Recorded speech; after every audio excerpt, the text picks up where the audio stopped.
Hi guys, take a look. I am in Burning Land and I'm going to that mall. Today is my day off guys. And tomorrow back to work. Ang lamig guys sa umuulan. So yan, basa ang daan.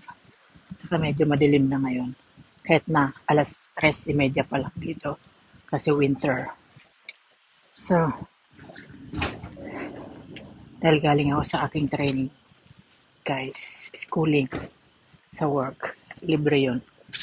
Kung paano maging paano ma-maintain ng hygiene, yung mga sa Germany kasi masyadong maselan sila. Hindi ka basta-basta pwede magtayo ng restaurant. Talagang check nila yan. So, yun. Tapos ko lang at ako naman dito malapit lang kasi. So, pasok ka sa loob at ako